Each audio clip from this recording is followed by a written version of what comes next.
Breaking news, ladies and gentlemen, fucking around and finding out are starting to rapidly approach each other because, folks, it's time for another episode of Clout.WAV. Ladies and gentlemen, welcome to yet another episode of one of the greatest podcasts to ever grace the YouTube spectrum. But it's not because of my doing. Oh, no. Because we have one of the greatest hosts of all time sitting to my right. And that means your left. Welcome, SubtleFraud. How you doing, man? You doing all right? You doing good? Everything all... No.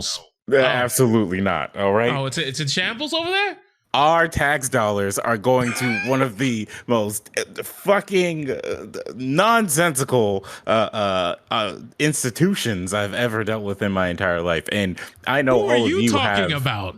I'm talking about the United States Postal Service. I know all of you have at least one story about this kind of bullshit. All right. No, get out of town. USPS? USPS. Yo, look, what they do to you? People have been telling me to avoid Auspice for quite some time, and I've had my, issues in the past with like small deliveries or like, hey, yeah, why did they put that in my mailbox instead of just bringing it to my front door? Like, they normally would with my other mail, like, and stuff like that. But what exactly did they do, my friend? Like, how have they hurt you on this day? I ordered a desk, right? Okay, you ordered a desk. You mean like a whole piece of wood, metal legs, a structure for your office space? You put laptops, computers, monitors, actual paperwork to do your day-to-day life. Okay, you ordered a desk. Pre-assembled? Yeah. Not pre-assembled. Okay, so a bunch of lumber, if you will, to be assorted with later. Okay, go on. Exactly. I ordered that. And of course, this is something that will look giant and be in a giant box. And correct. Somehow, some way, despite the Amazon instructions, Amazon decided that they were going to use USPS to send this to me. Maybe it's because of where it's coming from. Doesn't sound like a winning formula here, but okay, continue.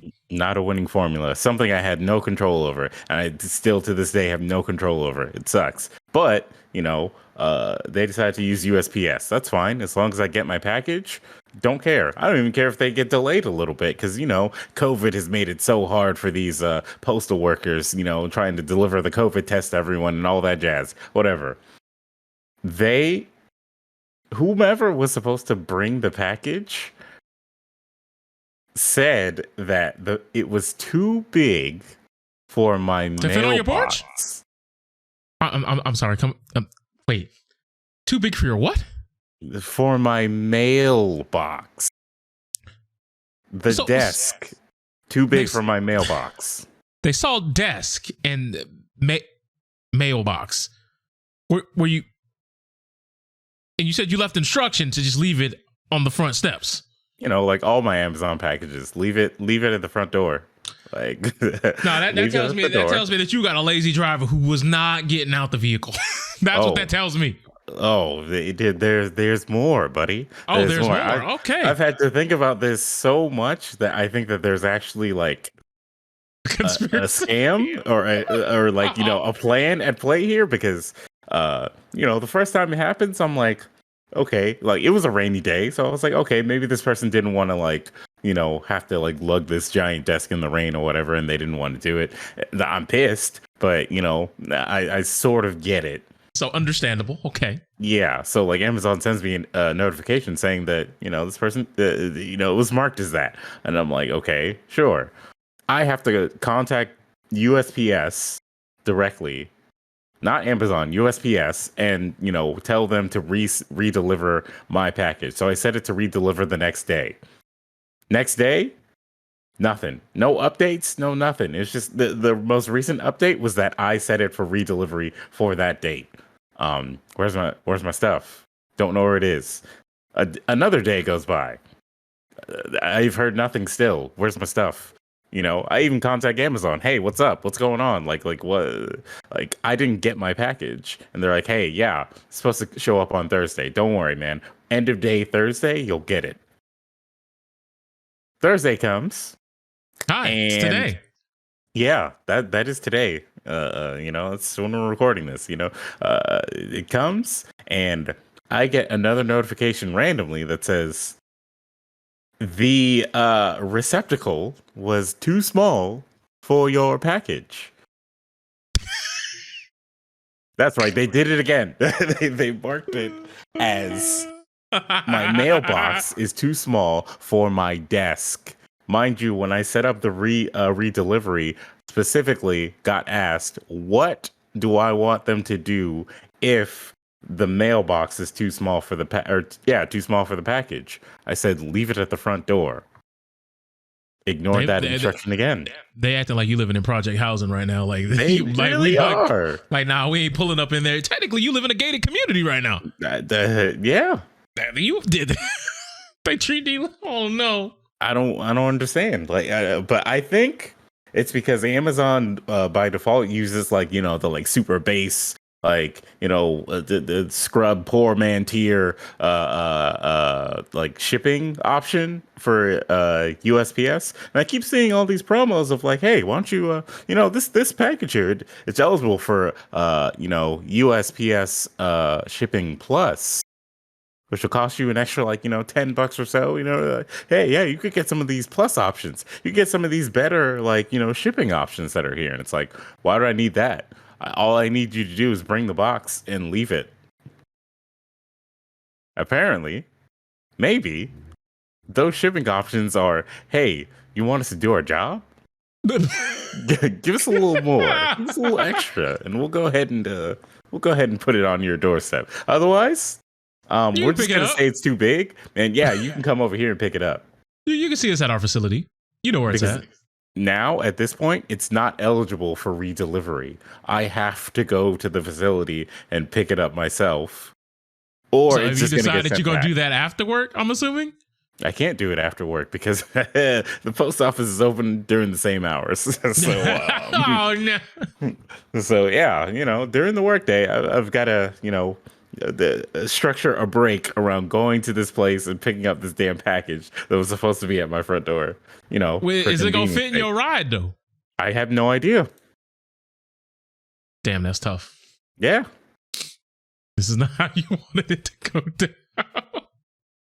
This is the life that we have to live. Sometimes you are dealt with hands of fate that are not what we would call fortuitous for anyone. But speaking of being dealt the hands, who decided that fucking around with Mike Tyson at any capacity was a good idea? Okay? Like, we've seen through TMZ and some sports applications out there across the platforms of the internet, we have seen people posting video of a man who could have been delusional, could have been just fucking around, could have been doing any myriad of things to garner some clout. And he was basically fucking around with Mike Tyson's personal space for several minutes. And, you know, Mike Tyson is not what we would call a cool brother. I'm not saying that he hasn't mellowed out over the years, but he definitely, you know, he is the advocate of fuck around and find out. He fights his demons in the ring, okay? Like, I think he's even said that himself. He fights his demons when he's in the ring. So, but you know what else that brother said? He was also the pioneer of a specific phrase. Stop me if you heard this one before. Social media has made people way too comfortable with disrespecting others and not getting punched in the face for it. This is somebody who, you know, used to put hands on people professionally. Yep. He didn't get the name Iron Mike Tyson for no reason. He was a savage out there. Do you know that his ring entrance consisted of a fucking dial tone? That man came to the ring to, you know, like, you need to call for help, but Mike Tyson got you. So now the dial tone just off the hook. Mm-hmm. You know how wild that is? Mike Tyson is so famous for beating people up in the ring that he literally has a Baki character that's made after him. Like, and you know, I don't know about you, but if any character from the Baki series tries to fight me, I'll be like, nah, man, whatever I did, I apologize, and I will never do it again because those are not humans. Those very non-chivalrous human beings that are out there in the Baki universe. But like, when you see Mike Tyson put the hands on this person, we know if Mike Tyson really wanted to, given the position he was in, that motherfucker will be pushing up daisies. Yeah, he could have definitely killed that man. The only time he's going to be going to the upper room isn't going to be when he gets on a Delta flight. It's when he's in the afterlife talking to Jesus. So what happened, my brother? Well, you see Mike Tyson was sitting in the scene in front of me, right? The Mike Tyson? True. You bother Mike Tyson? Down with you, all right? Away from me, my son. Bro, he gonna have one of them Mortal Kombat and he's gonna into the nether realm, bro. But like, it's also, like, what was the plan? Like, why would you do this? You know, let's commend Mike Tyson for showing true restraint, like showing that he's grown as a human being. Because you know, the old Mike would have ate that man, like literally ate him. Like he was just like taking a bite out of his hand, and like I'm tired of you. You know, like it would have been over. But you want to know what I think is the funniest thing about the video in question? At least to me, anyway. What? Them flight attendants was getting nowhere near this situation. Damn right. Can you blame them? Because basically, all right, so if you look at the video, the dude's basically talking right above Mike Tyson's head. He's putting his hand like in his face, over his head. You know, he's got him on video that he didn't consent to be in. And this is going on during transit. Like, this is going on. It's like, what he's going to do? Run off the plane? Like, no, it's not going to happen. The crazy man decides he's going to pull out his phone, start recording Tyson. He's going to start talking about Tyson. And then it gets to a very interesting thing. Because allegedly, he throws his drink at Mike Tyson. Come on now. Now, I don't know about you, but when you throw a drink at somebody, usually all bets are relatively off at that point because now you're just disrespecting me. For no discernible reason other than the fact that I exist, right? And you could see, I don't know if it was someone Mike Tyson was with or if that was a random. And if that was a random, for the love of God, you are one of the bravest human beings I've ever seen in my life. Is trying to restrain Mike Tyson. Like, no, Tyson, it ain't worth it. It ain't worth it, Tyson. It ain't worth it. It ain't worth it. And, you know, he beat him up a little bit. Yep. But he didn't knock him out. He didn't send him to the shadow realm. In fact, did this guy who got beat up by Mike Tyson, did he even get any injuries besides like bruising on his face or something like that? He's got a couple of cuts on his head. But I mean, there was nothing luck. Where it wasn't nothing where it looked like, damn, he's dead. Yeah.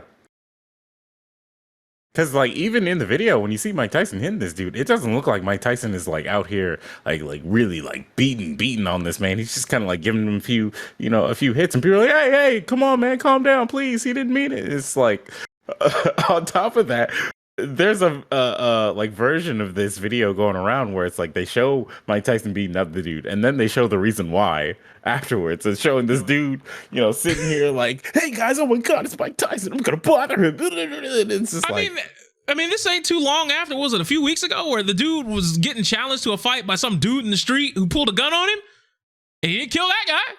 Yeah. Hey man, look, y'all gonna watch Mike Tyson Mysteries and y'all gonna understand this is a man that's had enough. He just wants to live his life. Hey man, he's trying to, be a better version of himself every single fucking day. Now, the thing that's mad weird when you see the footage that TMZ had offered up was shortly after hitting the guy, Tyson just walked off the plane because they technically hadn't taken off yet, but they were in the means of about to commit transit. So the victim, who could be seen with a bloody face, received medical attention and has since contacted the police. Unfortunately, up to this point of this recording, there's been no update on what's actually going on, which I think is funny. I mean, we have you on camera being a nuisance, right? And it's always funny to me because when you look at social media, which once again, social media is not a real place, but it's always funny to me. People are okay with excusing things when it's people they like and not when it's people they don't like. Because let's be honest, for every tweet that's saying, yeah, this dude got exactly what he deserves, correct? Right. But there are plenty of people out there who are saying, yeah, man, this Mike Tyson thing it's not good, man. It's it was just a joke. Come on, guys. You don't need to do all that. He should have just had a restraint. Yeah, man, he could have killed a person. And it's just come on, bro. I mean, look, I know that in the eyes of the law, Mike Tyson might catch a charge over this because it's filmed and like, that may he caught some licks. So, Mike Tyson might get like a battery charge or, something to that extent or lesser. I wouldn't agree with that necessarily just because like this dude was like literally like antagonizing him. But I could see why he would get it because like, that guy didn't actually like hit Mike Tyson or anything like that. And so they can't count it as like self-defense because it's like, what was he defending himself from? That sort of thing. Honestly, it's one of those, I'm on the same wavelength as the Will Smith thing when it comes to this. It's like, this is an event. It happened. It sucks that it happened, but we just got to take it as it is. Like, hey, that happened. Maybe like both people were wrong in the situation. Like Mike shouldn't have hit this dude, and this dude shouldn't have been bothering Mike Tyson. But we cannot go back in the past. We can't sit here and be Captain Hindsight about the whole thing. We just gotta like move forward. If the police want to press charges, if this dude wants to press charges. First off, if this dude wants to milk Mike Tyson for his money, then he should sign up for a boxing match with Mike Tyson. Stream it on YouTube or whatever, or make it like a thing for his podcast or something. So that guy can make money, and then also not like I don't know, try to like ruin Mike Tyson's life because then Mike Tyson will probably beat him up and like they'll murder him. Because that look. Whenever you talk about Mike Tyson and his fighting career, he always talks about the fact that like he was like beating up his demons and that it's like kind of like addictive to him, the whole fighting thing. And that's why he took a step back from it for so long, because it was like, once I start training, I'm not going to be able to stop. And, that's going to be bad. I'm going to be like really, really into it. And then there was that announcement that Mike Tyson was fighting. I don't remember the other boxer's name, but it was like another like older guy. And then it was like you had those training videos, and that was it. They're like, oh, he caught the bug. And this is Mike Tyson. He's fighting Roy Jones Jr., right? Yes, Roy Jones. And they Roy had Jones Snoop Jr. Snoop on commentary. Yeah. Yeah. So it's like this is Mike Tyson after that. So he's had a taste of the fight. And, bro, have you seen Roy Jones Jr. take on the fight? No. I forget which podcast he was on, but basically the dude was just like, I ain't even gonna lie to you, Roy. I was worried, man. When I saw them videos come out, I was worried. And then Roy was like, me too.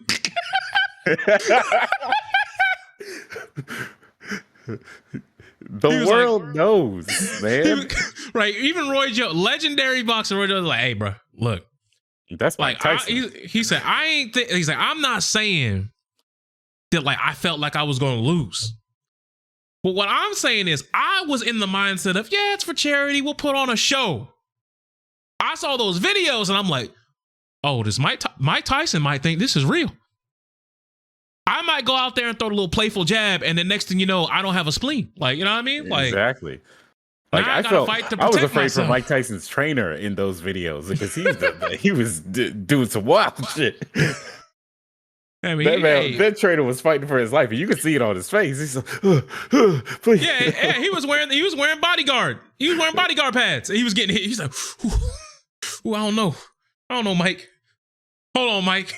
We ain't gotta do all that, Mike. And Mike's just like, you don't care about that. And that brothers. Hey, man, I will never forget. Recently, there's like a tweet of like a guy. I don't know. He was in like New York or something. Like he was just living his life, and then he ran into Mike Tyson, and so he was like, messing around with Mike, and he's like, Mike, show me some things or whatever, and then he starts like play fighting with Mike, and then Mike is like, yeah, that's funny, and all of a sudden he's like. It's like whoa, Mike, please. And so the dude was like playing for a little bit, like, yeah, Mike, and then Mike was getting serious, and everybody was just kind of like, whoa. All right, he's like, and so Mike is like, yeah, so that's how you fight people, and then he's like, and it's just like, I don't even know if Mike is being serious right now, but I don't want whatever the hell is gonna get hit by that. I'm not going to fuck around and find out. Is what we're not gonna do. Exactly. Because there is too much And you see that man on a plane, and you think I'm gonna pester him and see what happens. This is gonna be a great viral moment? It's like, if you live, it might be a great viral moment, but it's not gonna be good for you. Like, that man's not gonna make money off of this. Like, do you remember the fucking? I don't know if you heard about the Fat Joe story. Fat Joe was basically talking about him and Big Pun were in a situation. Some dudes pulled up. I don't know if they were security of another joint or if they were affiliated with some other squad or something like that. Basically, they pulled up on him and was like, yeah, man, you ain't coming through here. Da, da, da, da, da. And, you know, Pun was like, hey, bro, I'll fight him. And then Joe's kind of like, damn, we really about to have to throw hands with all these dudes. But then, because, you know, where they were, they heard her voice in the background and it was Mike Tyson. And all of a sudden, all them other dudes was like, hey, all right, you got it. Bro, that sounds like something from an anime right there. Like, a bunch of dudes pull up on you and Mike Tyson comes in. No, that sounds like a Baki episode right there. Except it's Yujiro Hanma. Yeah. Everyone's talking over, yeah, man, we gonna fuck you up. No, he was, oh yeah, and it's like, never mind. We was out of line. My fault. Mike Tyson's son. No. You hear the fucking Baki music.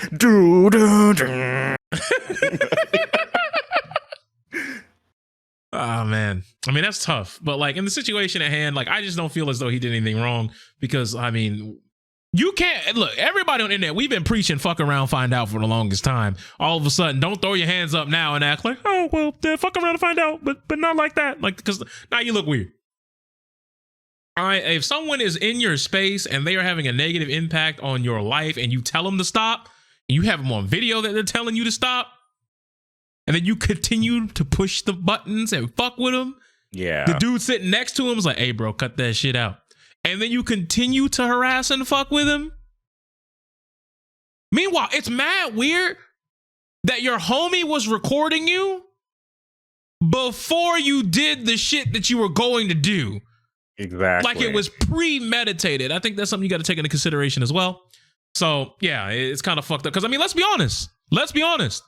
How many times we've seen these videos on YouTube where somebody is just doing some shit that's fucked up or doing some shit that's just mad annoying, and they get punched in the face. It's just a prank, bro. It's just a prank.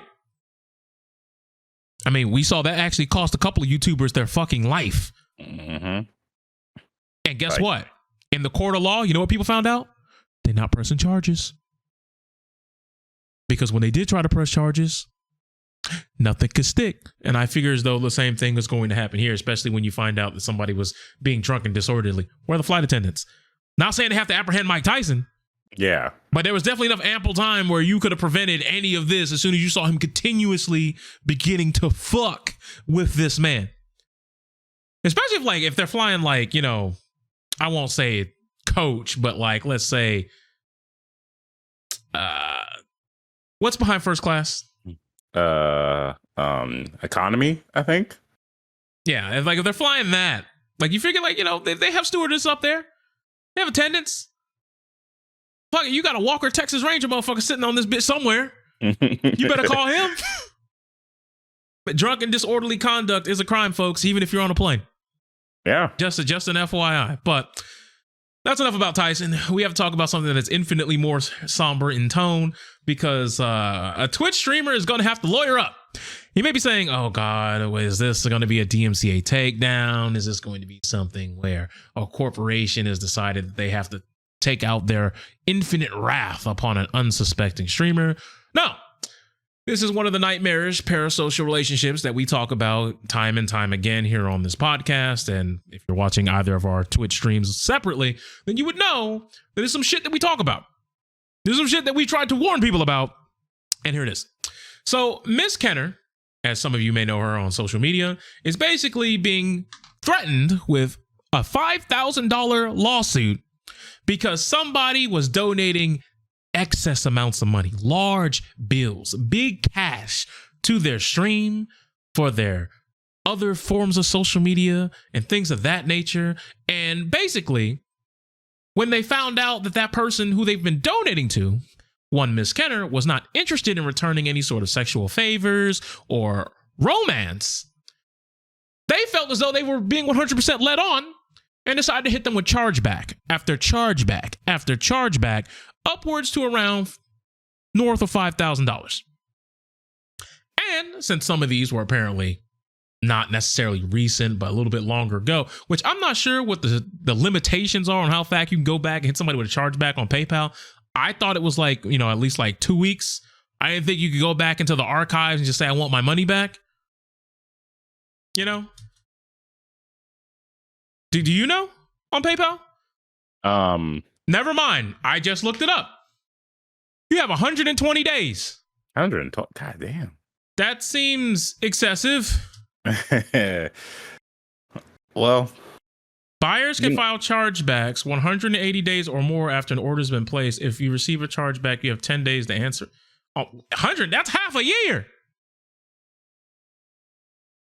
What? Yeah. Well, chargebacks are usually resolved in the first few weeks, but they can take up to 75 days or more in some instances. All right, I could see the longevity on that shit. So apparently, it's even worse than I thought. 180, that just seems excessive. But I know with PayPal, you have things where you have to go cross-country in terms of, converting your money in currency. So I guess I could see why you would need something to be that long, especially if something takes 3 to 5 months to ship, especially if you're ordering something overseas. I mean, I get it.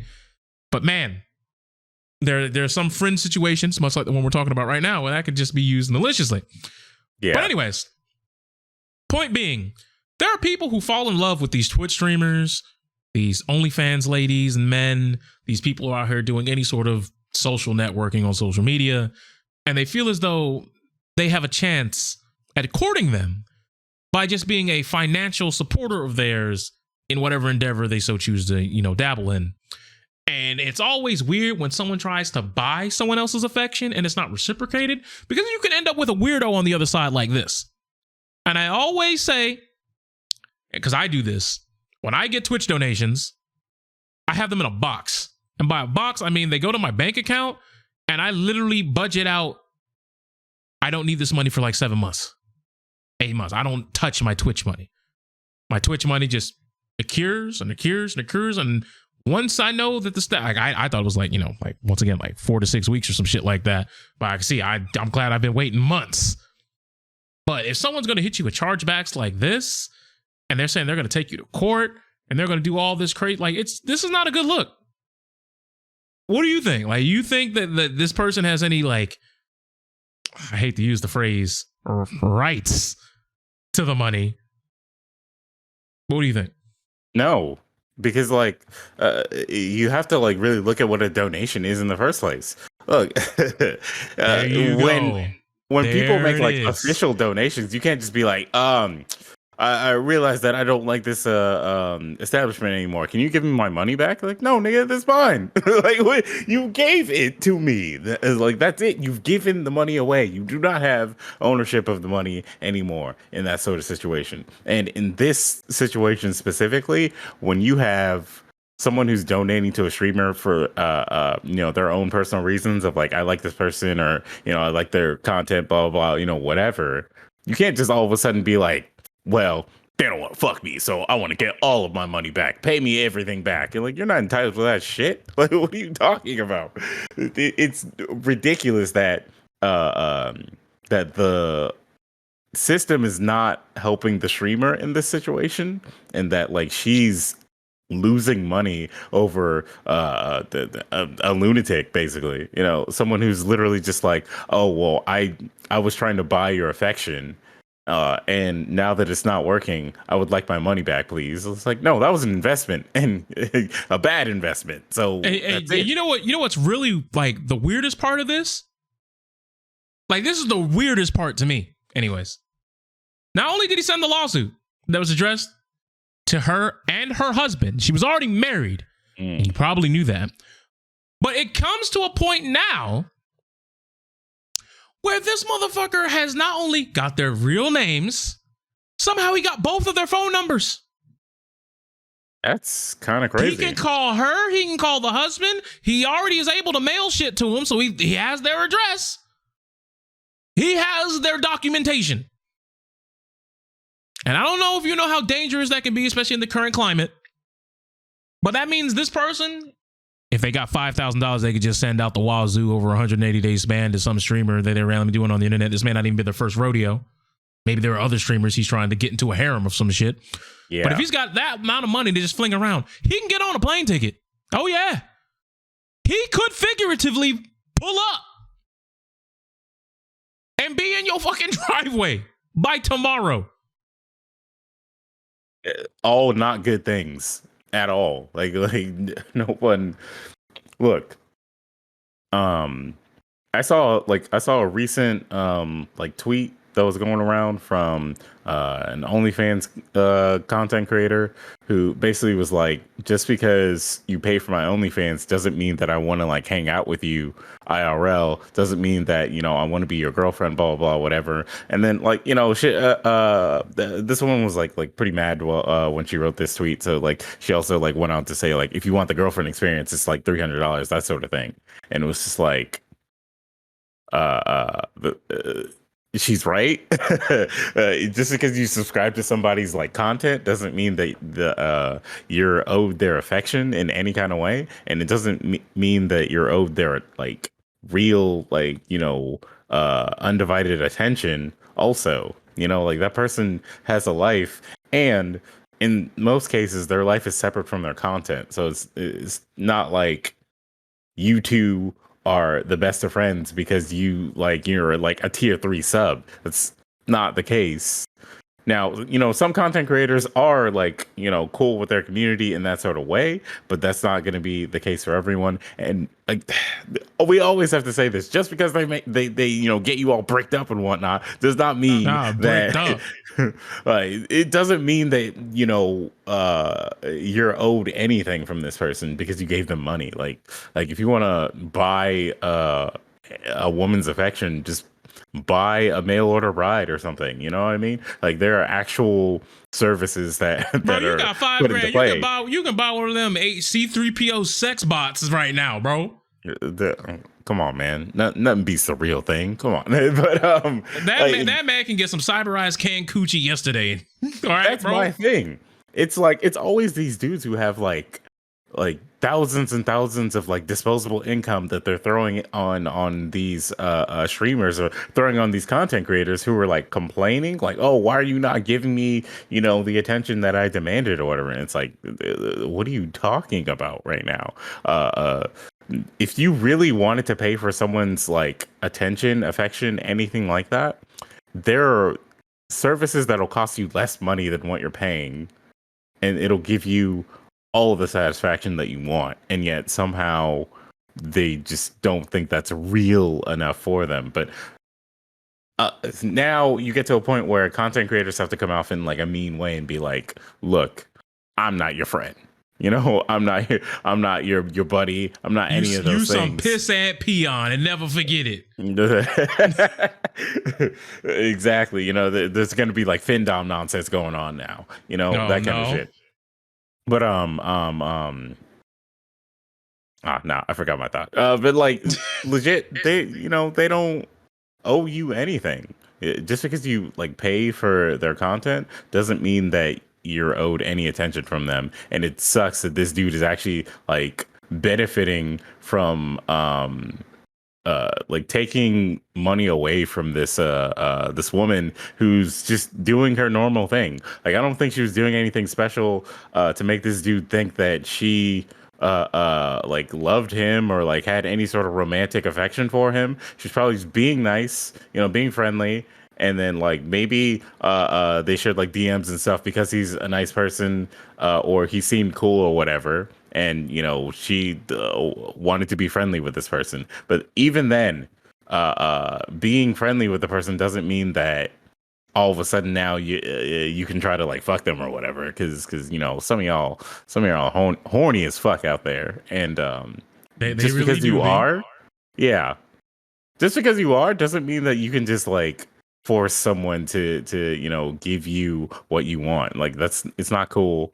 You know, this is America. We don't do that kind of stuff. We believe in freedom out here. You know, so yeah, leave them alone. Like what the fuck?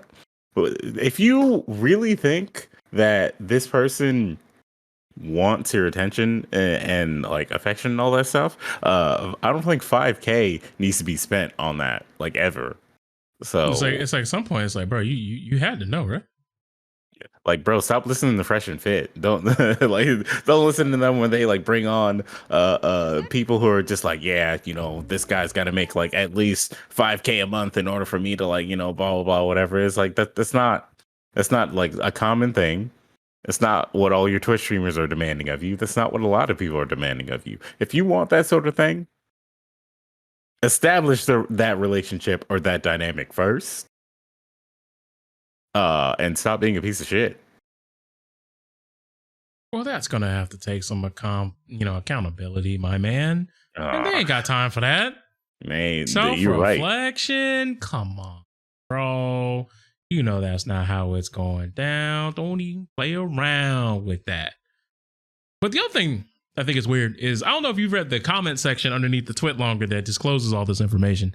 But basically, you got some people who are of the mind, keep fighting and get your rightfully earned money back. You know, they talked about it being donations. You know, if it's a donation, that means it's no strings attached, blah, blah, blah. But then there's a tweet here that I think you'll get a kick out of. I would disagree that it was rightfully earned. All I see is a girl who got popularity for her appearance and guys simping with raids.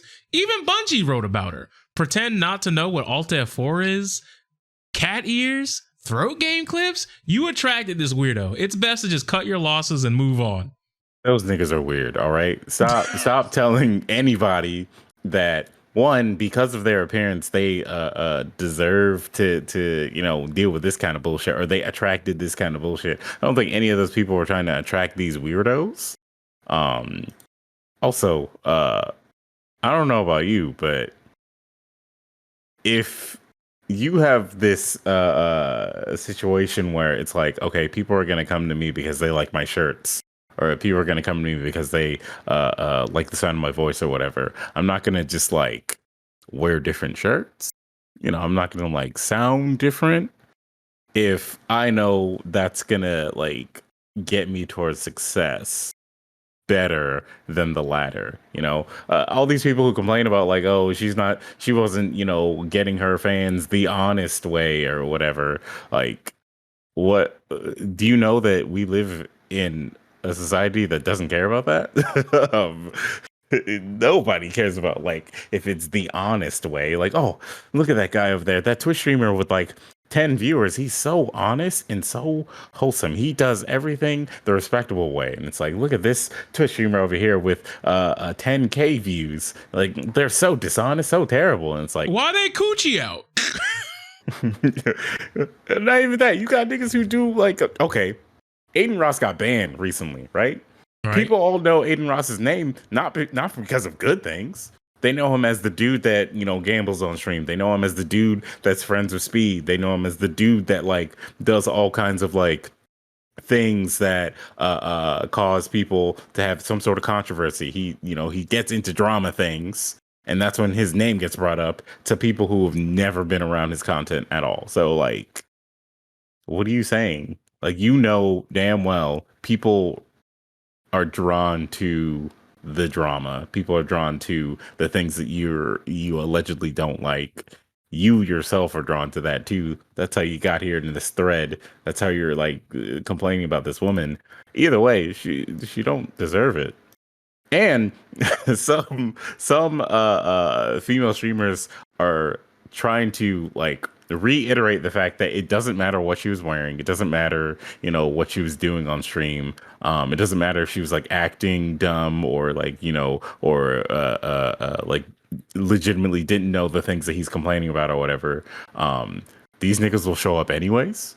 One streamer from NRG, I forgot her name, but like she recently posted screenshots of what looks to be her a like subreddit for her. It's an NSFW subreddit for her, and like some of the things that she saw there, and like you had niggas who were literally like jizzing on their phones to her stream where she's in like a big ass t-shirt, like nothing revealing, nothing at all. She's just chilling, and this dude is like, ugh, you know, tributing to this woman who didn't ask for it at all. You know, people are like combing super hard in this subreddit, and to me, I'm not surprised because I know how these subreddits get. I know exactly what these people like will post, and it, her existing is the only thing that happened, and she didn't do anything else but exist, and they're still like going crazy. There's nothing that she could do to like stop them from that unless she like became disfigured or like did something that made the attractive parts of her like unattractive. And nobody should need to do any of that just to avoid some like crazy person that's trying to like take money from you or like jizz on pictures of you and shit like that. Like, no, it's like we're all just trying to live. That is definitely some weird shit. Yeah. Are you saying that they're just out here busting tributed nuts? Like if you're ever gonna be the person who decides to say like, oh well, I mean, maybe you should have like stopped like streaming, or maybe you should have like worn a better shirt on stream or whatever. Just don't. Just don't do that because at the end of the day, that person who's doing all the tributes and stuff like that, they're the weirdo. And you need to focus on being like that. Hey, you're like, stop! Don't do that to people. Nobody wanted you to like jizz on the picture of them, unless you like they specifically said, "Oh, hey, I really like it when you do that." Don't do it. Just don't do it. Some of y'all really be nutting on your phone and then putting it on your face when you get a call, bro. That's crazy. Exactly. Because like, I know some of y'all dirty. Y'all don't be cleaning that shit. Y'all just wipe it off. It is y'all. Yeah, I've seen the hygiene game of a lot of these people, man. It's very rarely ever adequate.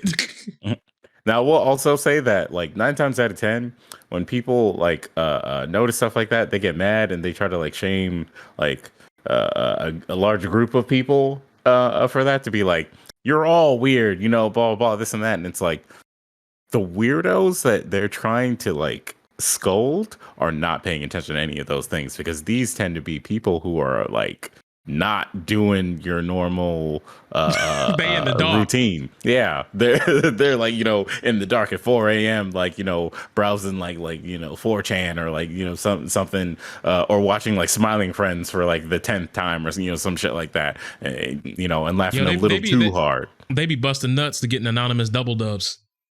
Yeah, that's what that's all about. If you've been on 4chan, y'all know what a double dub is. I'm not explaining this.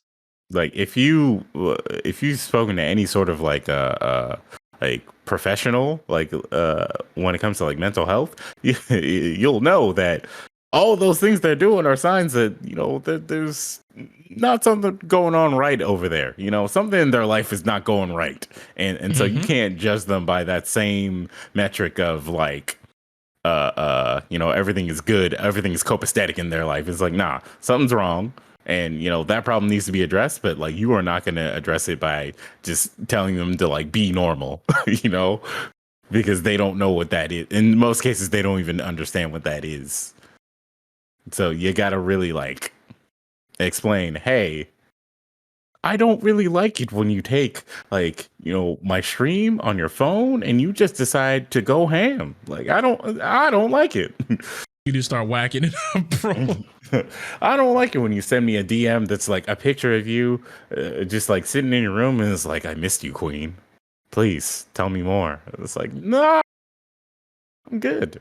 Hey, look, it gets worse, man. G Fuel's picking up NFTs now. So we'll see. God. We'll see what those G Fuel sponsorships are looking like by the end of the month. Oh my god! I'm telling you, man, had to do it, right?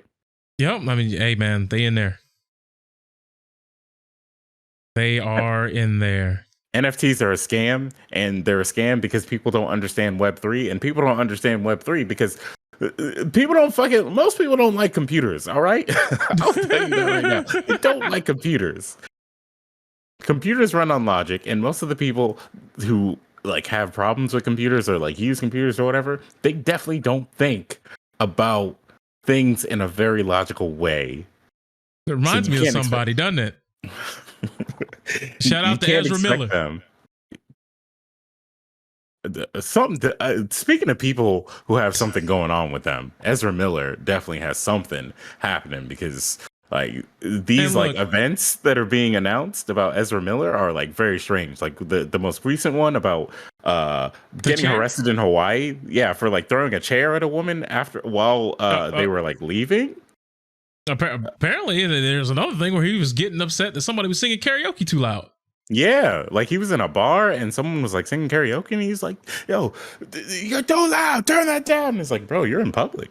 Like, what are you? Hello?" Did you see the other video where the lady was walking up to him? He said, "Oh, you want to fight me, huh?" And he just grappled her and threw her on the ground. Yeah, like there's some like things going on. Like I'm with Ezra sure Miller. he's not playing with a whole set of 52 up here. Like there's something, I don't know if it's a mental disability or some sort of setback. And don't get me wrong, I do want them to get the help they deserve, but that is not an excuse to be a fucking asshole, a Yeah, social degenerate. 100%. So like, you know what I'm saying? Like if jail time is what it comes to, then hey, lock him up. Get him up out of here. Tell him to skedaddle. The thing that sucks about the jail time part is that jail never helps any of those things. Oh, it's not going to rehabilitate him. You know, like, you would assume that if somebody gets locked up, they would at least, you know, not only lock them up, but, you know, give them the help that they deserve. But, you know what I'm saying? Like, that's not going to happen. It's either you get the help and then you get like some weird, like slap on the wrist punishment, like you get supervised in your house. Yeah. Or you get locked up and you might come out 4 times as worse than when you went in. Exactly. So whatever's going on, I hope that that they get the proper help to like fix it. But like, no, we can't have any more of this. Like, you can't, you know, assault random people out in the streets. You can't like throw chairs at people and shit like that, you know, because of like whatever problems you have going on. Like they don't know you, and even if they do, like they don't know what's going on probably. So it's not cool. Also, because of that, Ezra Miller is it might not be good for Ezra Miller's career right now. Like Ezra Miller might be kind of done. I mean, that whole thing is in shambles. Like the whole DC universe. Because I mean, on the other side of the fence, you got a whole legal proceeding going on with Johnny Depp and his ex-wife, Amber Heard, and she's in what, the Aquaman movies? Yep. And it's not like she's a background character. She's not the titular character, obviously, but you know, it's not like she's some small fiddle NPC in the background. Like, so like, it definitely puts a halt to the universe. I don't know what they're gonna do over there because they don't have a they have a Batman, but he's not in that universe. And then you have a whole thing where it's like, well, what the fuck are you gonna do about Superman? Because Henry Cavill's kind of like, yeah. The comics are thinking about killing Superman, and the movies might do that as well. But if you kill Superman, you're just left with Gal Gadot, Jason Momoa. You don't have a cyborg anymore. Well, Henry Cavill, he said that he actually like is on board to keep being Superman. It's just that was it Warner Bros? Well, I guess DC in general, like just don't contact him about the next move. So he doesn't know what's going on. And I don't know why they would hold back, because Henry Cavill is a great Superman. He was just in Zack Snyder movies. Like if they made actually he was in the right place at the wrong time. Yeah, the Justice League showed that, like, you know, if someone else made a Superman movie, he would still be good, and he would still do the best that he could with the script that's given to him, you know. But yeah, like you said, for some reason in the comics they're deciding that they're going to kill off Superman. Who knows how long that's going to last? Because shout outs to New 52 when they were like, yeah, we're definitely not going to reboot the universes ever again, and then they're like, we're going to fix it. DC Rebirth. So yeah, Superman apparently is gonna die in the comics. I don't know if that means that they're trying to like make way for like Superboy or, you know, something of that sort of nature, but they're trying to kill off Superman. And DC is probably going to use that as an excuse to like not do anything with Superman, which it's fine. I don't think DC should have an extended universe anymore. Like some things about it are good. Like Peacemaker was cool, but that's because James Gunn can like take that sort of thing and make it good. If they just had like individual movies that are just like one shot, like good thing, you know, if Batman just happens to show up in like a Superman like related thing, that's fine, but he doesn't have to, you know, that sort of thing, because I mean, that's a lot of what the animated movies are like. Yeah, there is a continuous timeline, but some of them are just side stories that are just kind of like not necessarily canon or anything. Just shut the fuck up and enjoy the credit to credit ride. Yep. Like, look, the Batman came out. The Batman was good. The Batman was a good movie. And it was contained in and of itself. It's available on HBO Max now, right? Yeah, it's on HBO so Max you now. can literally watch that right now. Obviously, you finish this episode, of course, but you know. Yeah. If you what is it? If you enjoy the comics, you know, the Batman's good. The director himself said that he wanted it to be like grounded in reality. That's why like he made some of the decisions he made about like, you know, the Riddler and some of the things that happened in that movie, and that's cool. It doesn't need to be an extended universe sort of thing. It can just be the Batman, Robert Pattinson. That's it, you know, and nothing more. They don't have to like all of a sudden put the Flash in there. You know, Flashpoint doesn't even have to become anything, but if it does, luckily Ezra Miller's last Flash movie is one where the Flash is like literally going back in time and changing the universe and shit, so they could recast easy. I don't know. I don't care enough. I don't think the general populace cares enough about the DC movie universe right now. I mean, the most talk that they had was when they didn't release the Snyder Cut. And people wanted the Snyder Cut. Like, once they got that, we talked about that for maybe a couple of weeks. Twitter probably talked about it for a good handful of months. And then they rubbed one out and they're like, well, we're cranky, we're tired. And they rolled over and they went to sleep. That was mainly just because we wanted to know if it was better than what we got the first time, because what we got the first time was not good. So, and then you see the bar quality drop for the Wonder Woman sequel, so it's like, do we really want to continue this? That's why, that's what I'm saying. That's why the DC like movie universe, like I don't even think they should like really focus on a universe, at least not right now, because everything that was setting up the universe has been like tainted. What is it? Wonder Woman had like a very bad movie. Superman, who knows what was happening with him? But like technically, the last Superman movie was Batman versus Superman, and that was a shit show. Well, here's the thing: they already ran through Lex Luthor. Yeah. And he's kind of got like some B plot with like a League of Their Own, but who knows what we're gonna do with that because we don't have a Batman right now. They kind of got a bad person to be Lex Luthor in the first place. Like so yeah, it's like, does anybody even want to see that? Yeah. You have a Deathstroke, which I mean, all right, that's cool, but he ain't getting any younger. Exactly. You already wasted Doomsday. And we know you can't do Darkseid for at least 3 to 4 more films due to the fact that you just kind of used him in the Justice League movie. So as far as Superman's concerned, his villains to pick from kind of starting to slim down as far as like, escalation is concerned. Because you know how these extended universes, they love to escalate. They're like using the C tier stuff as like the origin stuff. Because they wasted Zod as an origin movie. And I'm like, word? That seems big splooge right there.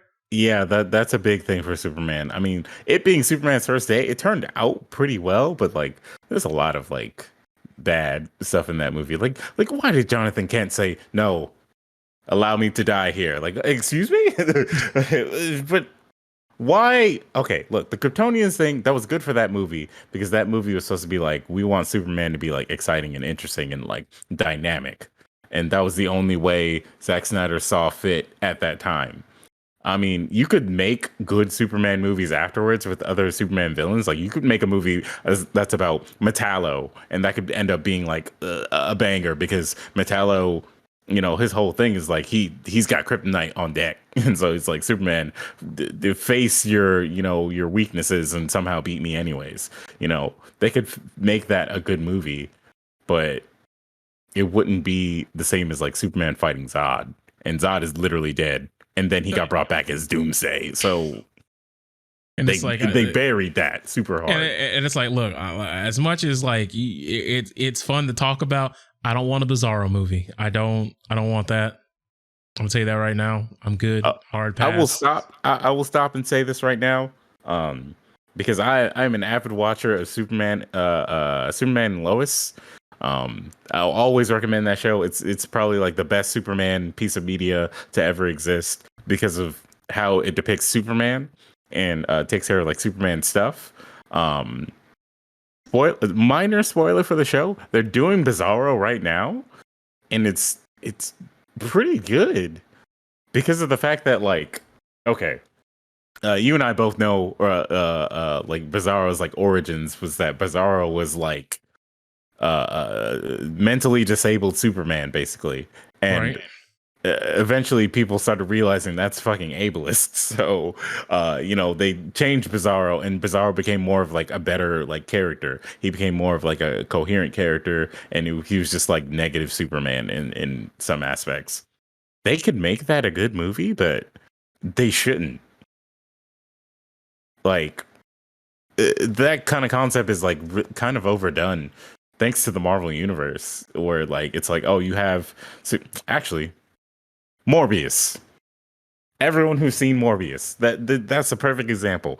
The whole point of Morbius, like you had Morbius, he turns into, Vampire Man or whatever, right?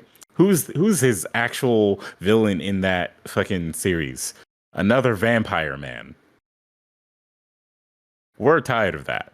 It's not a good like it's not a good thing to do with the plot of your like superhero movie, to take the superhero and have him go against the evil version of himself. Like, So we're going to see that in the Multiverse of Madness.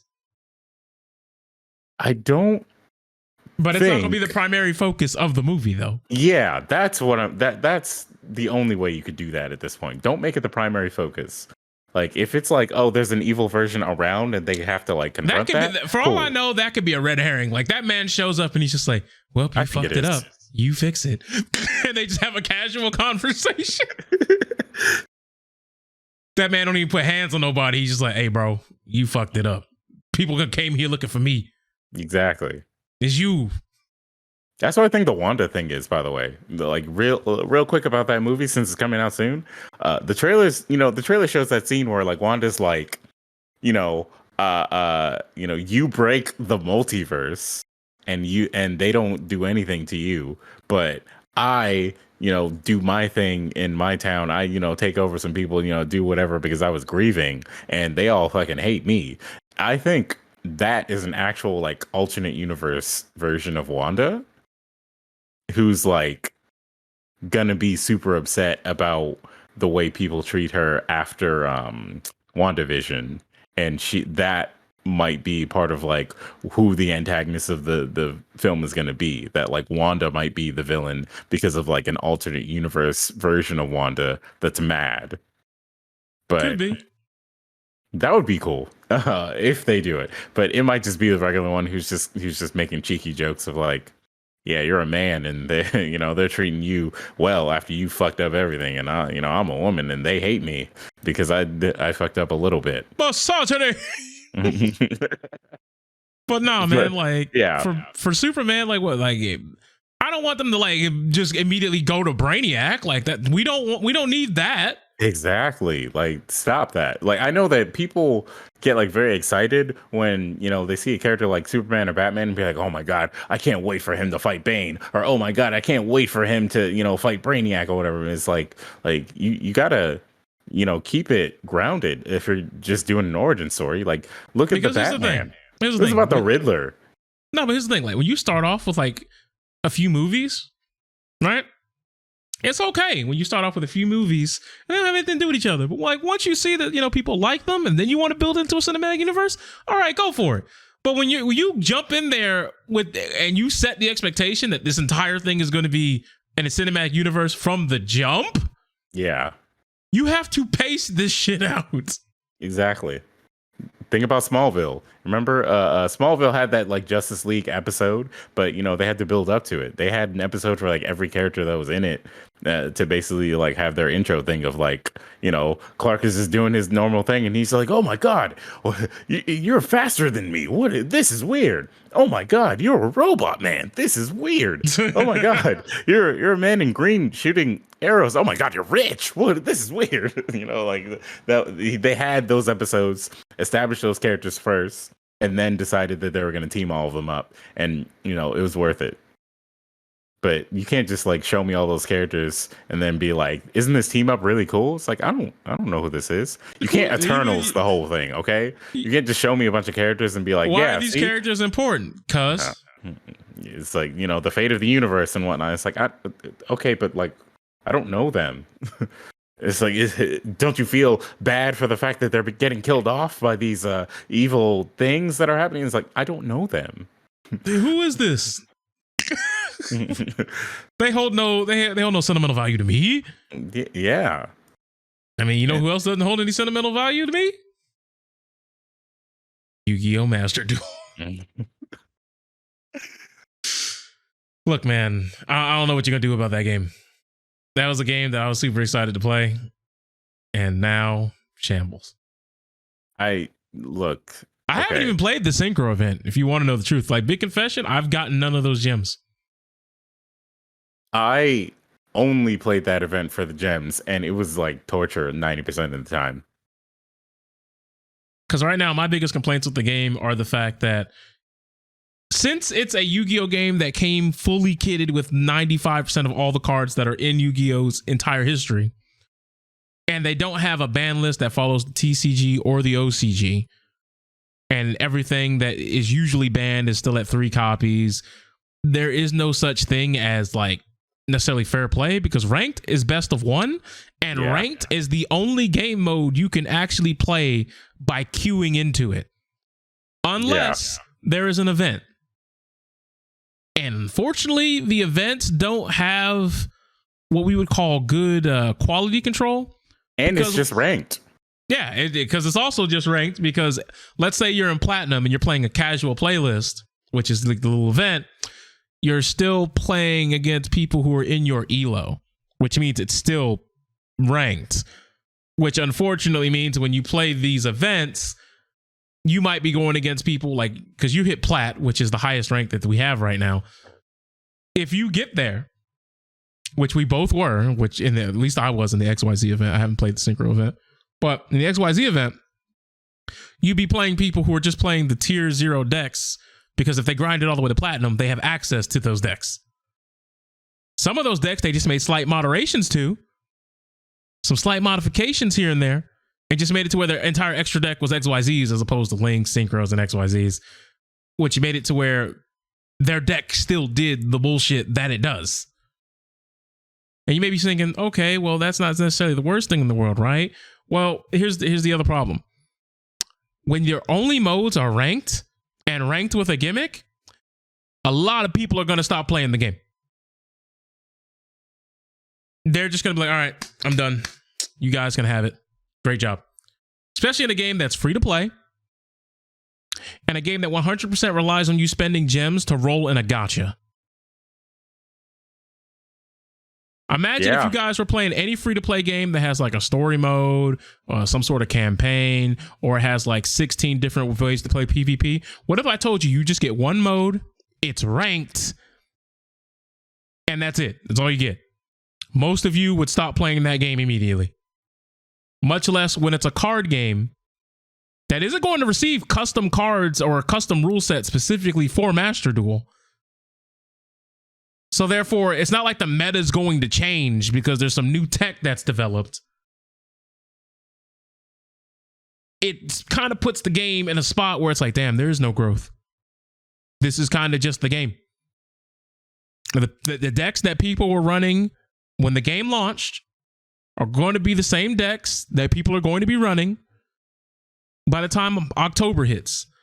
Unless, as the formats continue to progress in real life, we add some cards from the current formats in to Master Duel, which is what they're probably going to do. But unfortunately, people are going to realize something. Why am I going to spend money on the digital card game that's just the card game, but a few months behind, when I could just play the card game? You only play Master Duel because it's convenient. Yeah, it's free to play. If you wanted to, some people say, but what if you want to build a deck in real life? You want to use Master Duel to test? People will just go play YGO Pro, Dueling Network, Percival server. There's another one that's like on the browser. It's like Dueling Nexus or something like that. There's plenty of duel simulators that you can go out there and play that work just like Master Duel, by the way. This game has already been coded hundreds of times. There are plenty of free-to-play options that you don't have to jump through 75 hoops to get it downloaded. One of them, two of them, which allow me to reiterate, you can play in the browser. You can literally go right now on Google and type in Yu-Gi-Oh! Dual Sim. And Dueling Nexus is the first one you're going to see. YGO Pro is right underneath it. And if you keep scrolling, let's see, what is Dueling Book? Is this also a simulator? It sure flipping is. I ain't even know about this one. Well, there's another one. They're literally throwing them at you. You don't have to play Master Duel. You don't have to invest any time unlocking cards. You can just build a deck, queue online, and guess what? They have ranked. They have casual. They have tag duels. Yeah, you heard me, tag duels. Yeah. How are the free-to-play browser games more fully featured than the game that is made in-house by Konami? Help me make it make sense. So Master Duel has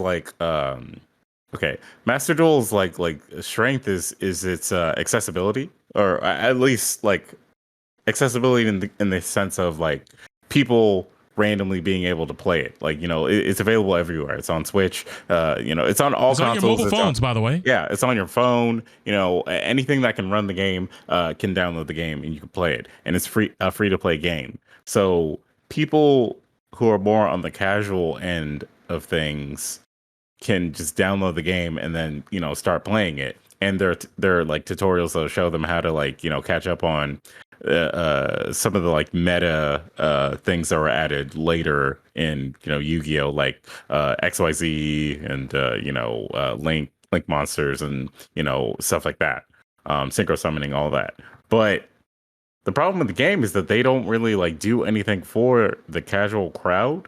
They don't even do anything really for the competitive crowd. They don't do much of anything. They give you the game and say, yeah, you're having fun, right? And then they give you these events that are supposed to be fun, but they're not really like structured to be fun for anyone other than people who enjoy doing ranked and playing whatever is meta in ranked in the first place. People who flip up Skill Drain and really think that Skill Drain is a fair card. You know what I mean? Like, and it's at 3 right now, dude. Insane. That card is at 3. You pay 1K to activate the card. You don't pay 1K to keep using the card, which is the most mind-boggling thing for a card that negates all the effect. Like, come on now. Stop. But you want to know something funny? So there's over 11,000 cards in the TCG and over 12,500 cards in the OCG as of January 5th, 2022. There are even more now as we speak. Yeah. And you want to know what the tutorial is? The tutorial says blue cards do this. White cards do this. Yellow cards do this. Black cards do this. And you may be saying, as someone who knows even the slightest thing about Yu-Gi-Oh, but everything has its own individual effect. What do you mean? You say, no, they just tell you how to summon them and how to read what a summoning condition is. And then they pat you on the butt and say, now go out there and be somebody. Well, hey now, the solo duel section now has been improved. They've added meta deck among them. they have had to do a duel decks that were meta a year ago or something. They're trying to get you to play Gemini Beast. Look, man. Gladiator Beast. There's a one for Gem Knights. If you summon Gem Knight Pearl in 2022, unplug. Play Minecraft, mate. And I'm not saying that you want to give them the keys to the most powerful decks, but can you at least give them a deck that plays something somewhat recognizable to the modern meta? Like, even if it's just a middle of the road deck, can it not be some stuff that was like popping in 2011? You mean like the Harpy deck? And it's like mad weird because they give you 3 structure decks at the beginning and it's like you're playing normal monsters with some Blue Eyes support. Yeah. So you're thinking to yourself, oh boy, I get to play the video game. And then you summon a monster and attack. Their turn, they summon 42 monsters, got two 4,000 beaters on the board. And when you read one of them, it says you can't special summon, you can't add stuff from the deck to the hand, you can't normal summon, you can't affect this card with any sort of spell. Like basically, you don't get a turn. And then they pass it. Why would you continue wanting to play there as a new player? Like new players are getting clapped early and often. And it sucks, sure. But like that whole, because you know they have like the rank tier. If you win 2 games, they kick you out of rookie, by the way. Yeah. And so let's say you get someone who like AFKs, or you get someone who's like got a deck that's just as disheveled as yours. And you win. Yeah. Or you run into like, you know, one of the many people who like will look at their hand, think it's a brick, and then just quit. Yeah. And then like, it's like, all right, congratulations. Welcome to bronze. And as you've seen, there are people in bronze who, because they've made new accounts to play new decks. There's some killers in bronze, bro. So imagine the next few games, it's just, you know, either people who are playing decks that aren't even really playing Yu-Gi-Oh! Or you don't even get to play 3, 4, 5 games in a row. Bro, you're out of there. Especially when you realize you have to put in some sort of monetary investment in order to actually be able to have a turn. Nah, bro, people out of there. Yeah. Like, I understand free to play, play to win. We already know that that's something that is definitely big in free to play games. We get that. But like, at least in the ones that are pay to win, you at least get the fucking play if you didn't pay. And this one, you get to click end phase. And then you watch yourself die. All of that is for ranked. They do offer rooms so that you can like do make them private rooms. You can make them public rooms, but you know, public first. Let me tell you my most recent experience with a public room. Okay, I made a room and like 2 people joined the room to duel each other, and then they dueled each other once, and then they left. And it was just like, why didn't you just make a room? That's what I was about to say, because this is how it's happened to me. I'm like, you know what? I don't feel like playing right now. Let's go ahead and see what some of these casual rooms are doing. I hop in there, and there's 2 people dueling each other. I'm like, okay, I'll queue up next. I went to duel table 1 after the other person left to go change their deck, I guess. And then the other dude who I was about to battle went to table 2, and then the dude who just got done changing his deck went to table 2, and they started dueling again. Usually if you see a room, even if it's public, that's just meant for the homies. Yeah. I've tried to get into a casual duel room, and this has been my experience for about a couple of hours just trying to dabble with it. People who have already had their predetermined group of who was going to play, and they just didn't private the room for whatever reason. Or it's a group of people, you beat one of them, and they go, oh, you're playing that deck, or oh, you're able to beat my friend, and then they all leave. But like actually sitting there, you know, I don't know, having some sort of camaraderie, some sort of friendship, some good times, that shit doesn't happen. So you're pretty much just left with ranked first. Yeah, like you pretty much make your own community or you're playing ranked. That's essentially the extent of it. And as you guys have seen, the player base has been cut in like almost 90%, because when the game first came out, we were near 200K players. And as of right now, I think we're averaging in the 30-day peak 40K, and it's dropping to the point to where the last 24 hours, we've averaged 30 something K. So like we're in shambles right now. It's not good looks out here. It's Remy Elza plenty, as they say. I mean, you also have to factor in stuff like bot decks and like people are just legitimately cheating. Do you mean the because there's actually someone who has a hack right now where it forced you to surrender. I think they patched it, but there was one where as soon as you drew a card, it made you surrender. Whoa, I have not encountered that, but that sounds absolutely dumb. Hopefully they have that. I think that was during the XYZ event. The first event that we had. But like they made the code of you clicking the draw be the surrender button. So every time you would draw a card, it's like, yeah, you lost. It was ridiculous.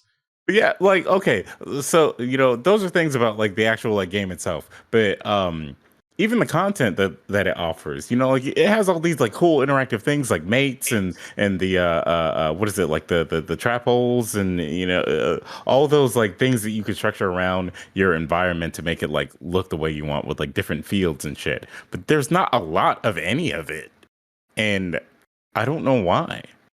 Because I think you have the magical hats, you have 4 fields, which is recent. Yeah, the magical hats is recent, and you have like, I think 16 pets, but it's weird because only like 4 or 5 of the pets do anything.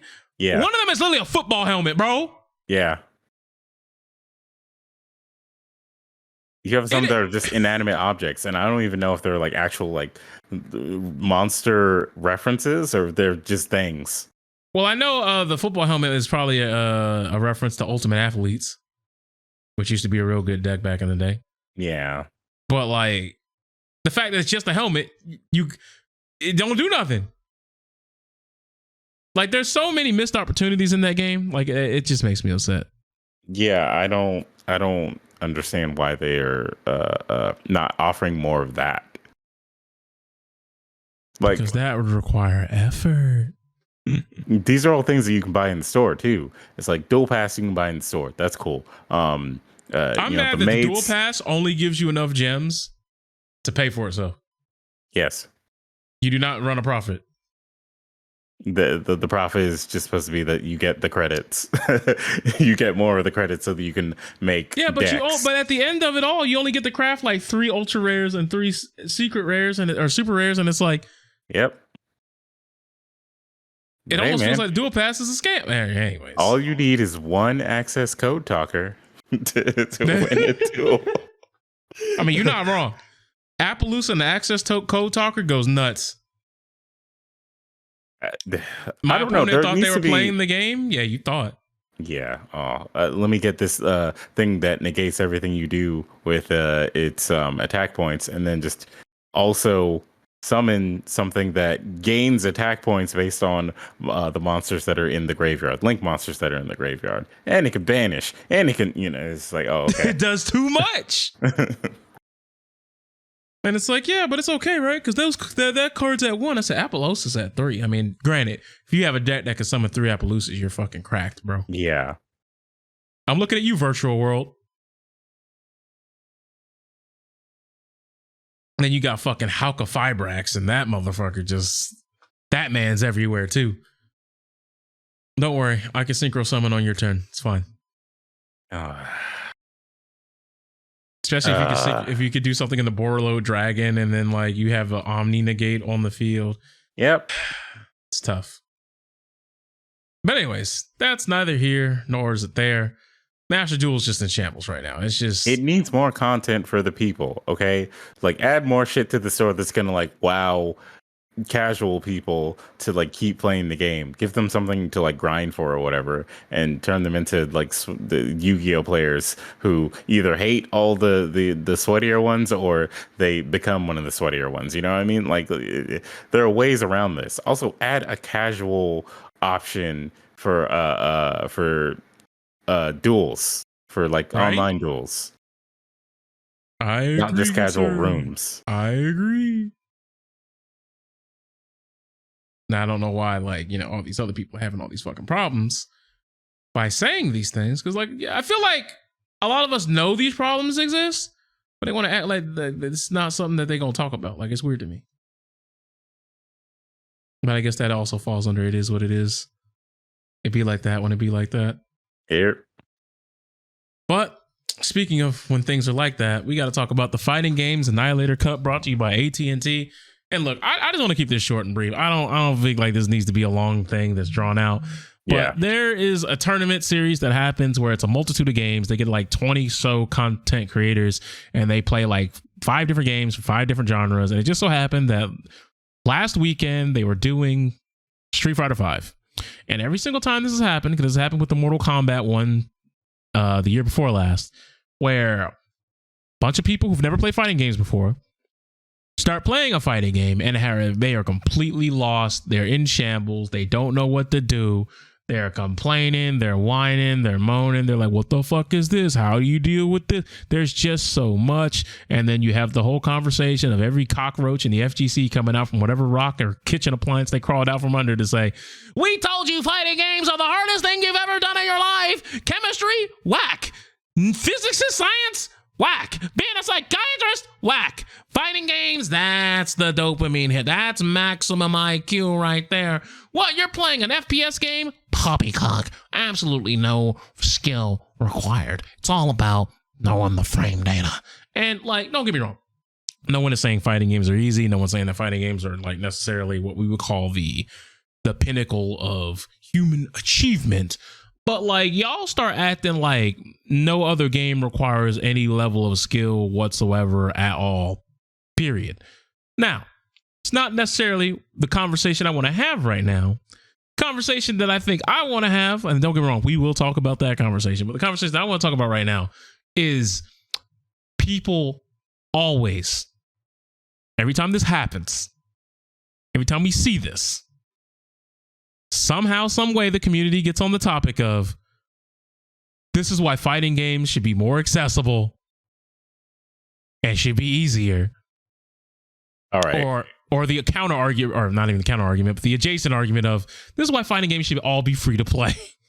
Well, first, for the first argument, I just, the only thing I have to say about that anymore is DNF Duel has had 2 betas now. We've had a taste of that game, and it's coming out soon. And when it comes out, you guys will get the answer to your like weird, the point of like, hey, if fighting games are more accessible, more people are going to play them, right? Giant wheel is very easy to do to people, and fighting game like veterans are going to understand what to do with giant wheel a lot more, and it's just going to be easier for them to make that experience not great for people who are just starting out. And like, the game doesn't have sauce. Like, it's literally like, look, here's the thing. I have to use giant wheel. It's one of my only options. Here's the thing that scares me about that game. If you bring the skill ceiling all the way down near the skill floor, and you try to make the entire game based on just decision making, not necessarily what the characters can do, you run into the issue of the entire game is a knowledge check. Yeah. And if that's the case, then you run into because you've limited execution being a barrier to have a skill gap. You've limited how in depth you can get with a character as part of the skill gap. It's just, how much do you have the exact counter for this very particular situation? And if you do, then you should win. And don't get me wrong, I'm not saying that you shouldn't reward matchup knowledge. You should reward it. Absolutely.